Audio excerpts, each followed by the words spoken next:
Hey everybody, Josh the RV Nerd of Bish's RV here with another new Ozark floor plan. I've seen layouts kind of like this before, but they almost always come with a Murphy bed. And there's so many people like, I don't want a Murphy bed because it's really hard to find replacement mattresses for Murphy beds. And we all know, he says with great sarcasm, how the RV industry comes with the very best bedding, right? Well, this one comes with a 70 by 80 king private bedroom and an RV that is just barely over 29 feet tip to tail. So you've got a double over double bunk arrangement with a big cargo door. The bottom bunk is the move bunk, get out the way kind of system. The underbelly's enclosed, and it does have tank heaters standard on this as well. And if it looks and feels a little bit bigger than the average bear, that's because it actually is a little bit bigger than the average bear. Coming in with a 7-foot ceiling, and that makes a huge difference in terms of the height of the bunks, the height in the shower, and they're very crafty and creative with things, willing to do a couple things a little bit differently. Now, the overall construction of this RV is pretty similar to what you see at a lot of stick and tin campers. They do have a fiberglass skin package they call the Ascent Edition, and it is literally just a tin skin swap for a fiberglass hung glass series. You've got 200 watts of factory standard solar in here, central air to keep everybody cool and comfy. And an interesting convertible dinette system where it's got a lagoon-ish kind of table where if you want it to be a U-dinette, you got a U-dinette. If you want it to be just a 2-bench dinette, you can convert it into something like that as well. So there's a lot of interesting little different ways you could use this. I think it reads as family camper first and foremost, but if you want bike storage, coolers, or something like that, you could do some different stuff with this one, and I'm interested to see what you think about it. Gonna sneeze. And I think if I tried to narrow this down to existing RVs that are most similar, I think maybe the Ember, what's it called, 22 ETS in the E series, the Surveyor 260BHLE are most similar, but at the same time, if you look at this, if you look at like a Rockwood 2509, it's basically the same floor plan, but this one has a full private bedroom and it's extra tall and it's a king bed. And the thing is, everything in this RV tends to do 2 or 3 different things. Like most of the time when you get a floor plan like this, it's got 2 things for counter space, jack and squat. And neither of those are really my favorite. So by extending the countertop to basically double as a breakfast bar, you've created more eating space. But the thing is, you've got plenty of that going on over here. But once again, like you might notice there's like a little funky thing going on with the table. This whole situation can convert around to do other things. If you wanted to, you could just slide the table out of the way or just take it out of the bracket. It just slides right out of that little bracket tube. And you could use this like a little bit of an open lounge space. But you can also convert it over to just a 2-bench dinette. And I really kind of like that because the table is not exactly centered in that arrangement. And I'm a little bit thicker in the midsection. When I go to the Mexican restaurant, my wife and kid, I like to cheat the table a little closer to them. They're smaller than me. So once again, though, 7-foot ceiling, and thankfully we do have centrally ducted air. Otherwise, especially this front bedroom, that rear bathroom there would probably turn into something of a hot box. And I've noticed that Ozark's really good about throwing some white LED accent lighting here and there, just to help prevent a lot of dark spots in the RV. I found a couple little overhead cabinets where maybe they could use a little extra lighting, but overall they're doing a good job here. Now, they're also doing a good job of, like, instead of going too deep with the storage, because too much storage sounds like a dumb thing. Like, yeah, nothing has too much storage, but if it's too deep and you can't really access it or reach it, that can be a bit of a problem. So they don't have that struggle here, because anything that would be like more than armpit deep, they tend to find a way to either make it shallower or partition it so you get into it from the back, essentially. Now, it doesn't include a factory TV. It's interesting, though. I think some people are going to presume it does because they put a really nice mounting bracket and everything up here so that you could, pivot the TV. I don't know why you'd need to pivot the TV in this RV. I think for the most part, even a flat mount TV would be fine. And I don't know exactly what the maximum size. People ask me all the time. What's the biggest TV you can put in there? I don't know, man. I don't have a wall chart giving me specs of, like, here's the TV sizes that manufacturers have allowed for. So that's just not a thing. That's not a spec that companies give us. But we can always just have somebody come out with a tape measure real quick and measure that up, but that's not something I'm going to be able to know for you. These do not use a propane oven. We have an electric convection oven, so you're going to either need a generator or shore power to operate that. You do still have a propane stove and a gas grill quick connect outside. This is also the newest variety of Furrion 12-volt compressor fridge with the bi-directional door. You can open it from either side. And you'll see me test this later in this video. I tried to get that to fall off because a lot of those two-directional doors, if you open the left side and then try to open the right side, they fall down. I've seen people get hit in the head on them during show season here. I quickly became not a fan. But this one doesn't suck in my experience. Now, I have one instance of experience, so kind of keep that in mind.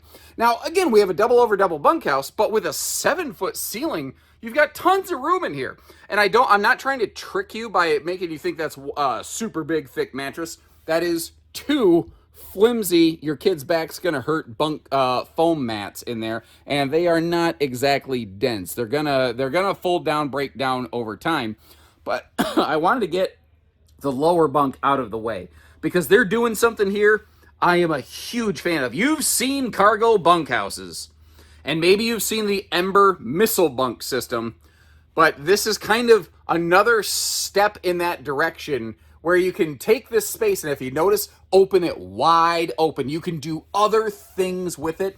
It doesn't have to be just a bunkhouse. And for me, that is very, very exciting, especially when you consider in this 5/8 ton groove plywood floor decking, they added the D-rings for cargo tie down here. So if you've got, e-bikes or, heck, I mean, that door is wide enough. Small kids bikes, you could legit straight load into this thing. And that is not easily done in a lot of RVs. Frankly, very, very few of them do it quite that well. I'm very excited for this. Each of these is rated to hold 300 pounds, by the way. Both of them, every window that you see does open for airflow. And that bottom bunk does have a deadbolt, so you don't have to worry about somebody, like a gas station murder hobo will come and get you, grab your kids at night. And I'm not trying to be jokester about that. I know that legitimately freaks some people out. So you have the same security there that you have in your primary entry door. Now, there's awesome space around this toilet, but if you notice behind me, I saw this open face pocket storage. Normally, I'm not a big fan of that. But remember how I said they've become very good at making sure you can reach the back of it? To give you an idea, I'm just over 6 foot tall. So if you think about that, I've got, about little under a 3 foot arm. I can reach back there. Now, maybe I'm bigger than you. Maybe you wouldn't be able to reach back there. I could. I just wanted to give you the best estimation of the size that I could. Kind of like standing in the shower. Again, I'm a little over 6 foot tall. With this having a 7-foot ceiling, I can fit in there all day long. Now, some people are going to ask, why did they cheap out and not run the shower paneling all the way up to the ceiling? It's because there's basically one shower surround panel supplier that makes one size, but this RV is 6 inches taller. So, yeah, there's a little bit of open exposure up there, and they do have sealant all the way around it. That is a smaller vent fan. You will find the exact same small-powered vent fan up in the bedroom, by the way. So you do have a couple different power vents in this RV, albeit small fans, that could potentially, theoretically, be upgraded, just depending on what it is you're looking for. By the way, this is the smallest thing, but I actually think this is a really good idea. They just put a little balloon on the end of the faucet so that when the RV is winterized, like it is right now, they don't end up, getting antifreeze all over the place in the thing. And sometimes it's funny how just a little ounce of care and concern like that really goes a long way. Now, when you look over here, the camp side of the window doesn't have the best window coverage. It's not the worst when you're sitting down, especially because you can kind of see the giant bedroom window, because the bedroom has the exact same thing we're looking at right here. They're doing these crazy, almost like 7 foot tall floor to ceiling windows there.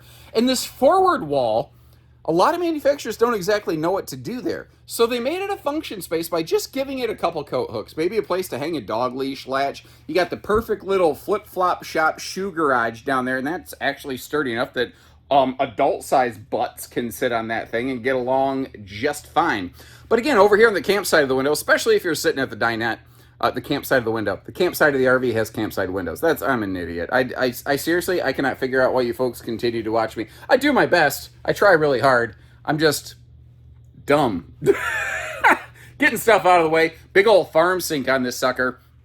I want to kind of knock them for not exactly having a wastebasket space under the sink, but when we turn around, built into the slide out, you'll see a wastebasket space under some drawers. But again, you've got that bi-directional refrigerator door, and I am genuinely trying to pull that sucker off. I'm trying to get it to fail, and I couldn't. They did a really good job of that, making sure that if you have one side of the door not completely latched and grab the other one, it doesn't fall on you and hit your head, which is a problem that has existed on those bi-directional doors since they were initially released into the RV public. And I'm not joking. I've seen 2 or 3 people get hit by them during RV show season here. This is the first one that I've seen that I am now personally comfortable with. Again, I only have this one instance of exposure, so I haven't done extreme stress testing or anything like that, but I wanted to show you, what I ran into. Now, this convertible dinette does have storage below it, and they did give us big doors to access that. It is a slight step-up slide because this is a Norco Exact slide, which is not a floor flush system like AccuSlide. It's a straight in, straight out. So there does have to be a little bit. That's about a 2-3 inch toe kick down there.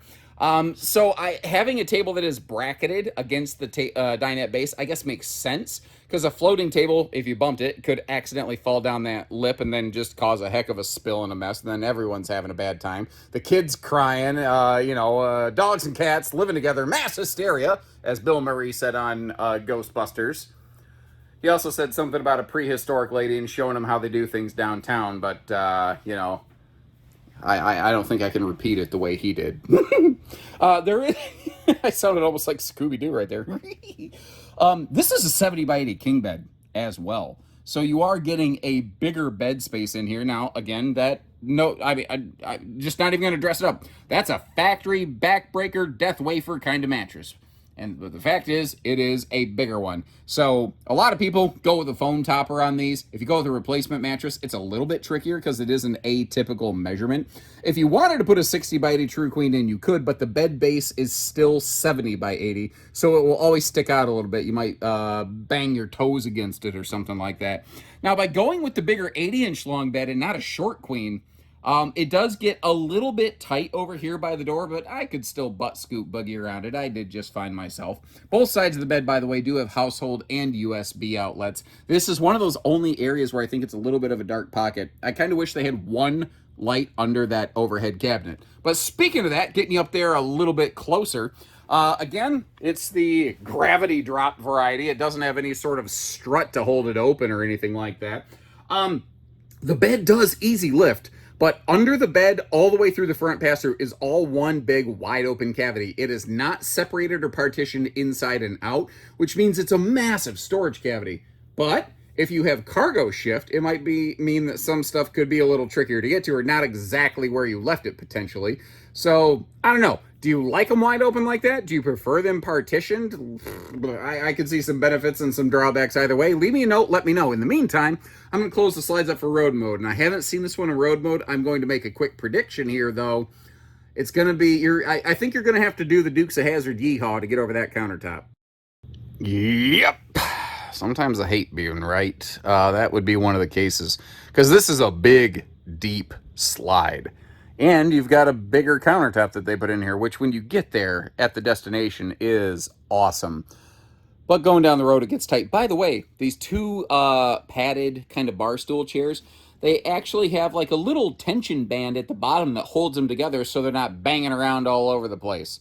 But for travel and access, if you want to get back to the bunks or the bathroom, you're either going to have to crawl in through the compartment door, which at least it's a big door, it just doesn't have steps, or you're going to have to, again, do the, the Magnum PI slide across the Corvette hood over the countertop to get there. Now, one of the interesting things here on this Ozark model, like if you look at, say, it's a similar floor plan to something like a Rockwood 2509S, but it's a non-Murphy bed. So having a private bedroom with an 80-inch bed, it makes the RV a good solid 3 foot longer, but it gives you that privacy that a Murphy bed never could. So some people like it one way, some people like it the other. Some people say cucumbers taste better pickled. I don't know. Now, what we're seeing here today is the conventional tin skin. But if you want to swap out the sidewall and the rear wall aluminum for fiberglass, you can. That's called the Ascent Edition. And as you can see, we are in a currently unused production facility. Actually, if I'm not mistaken, I think Forest River just bought the building that I'm in from Heartland, because this is basically right on the edge of the Heartland RV campus. So I don't know, company, it's funny, they all do that. They buy and sell different buildings to and from each other all the time. It's really funny. Anyway, I don't know, it's not funny, haha, you probably don't care. This is a Norco Exact Slide system, and I'll give them credit, man. They've done a good job putting whatever windows they could wherever they could, and notice how they're tinted. They do open for airflow. We are prepped and ready for slide awnings as well, if that is something that you are kind of looking for. Over here, you can see how we do have a full big pass-through, but I was dumb enough to forget to open that sucker up. So we're just gonna have to use some X-ray vision and see right through the thing. Or I could just kind of, you know, jump to the other side of the trailer. Now, I think I talked about this inside, I can't recall, but as you may have noticed there, that is one big open cavity under the bed. What am I? Okay, there's a whole box of screws behind me here. Again, this was a production facility. There's still some remnants of that laying around. I think this is probably going to be converted over into Forest River's media building. I'm not sure. You don't care. Once again, you probably don't care. But it's wide open under the bed. So, you know, if you want sectionalized partition storage, you may have to kind of come up with that. But with this being all basically wood-built construction, it's not terribly hard to do. These do ride on, well, I guess they don't ride on, they set upon the quick drop stabilizers, those new Lippert quick drop stabilizers right there, which really do a nice job of taking a lot of the herky-jerkiness out of the towing equation. And when you move up from Ozark LE to full Ozark, we start getting things here like the little mini camp kitchen where you got the outdoor refrigerator, you got Dad's medicine cabinet right there for the bottled water and the barley pop. We got the little Capital griddle. And if you don't like those things, that's okay, but they are factory standard. You could remove them if you wanted to. You could turn that griddle into just like a little slide open shelf. You could remove the fridge, you could use it as storage. That's totally up to you. Now, the awning space on this is not terrible. Unfortunately, we are right under this mezzanine scaffolding kind of thing, so it's a little bit trickier to see. The decor department started throwing decorations out over here, and then they got sidetracked. I think everybody ran out to lunch, and I just kept working because I tend to do that.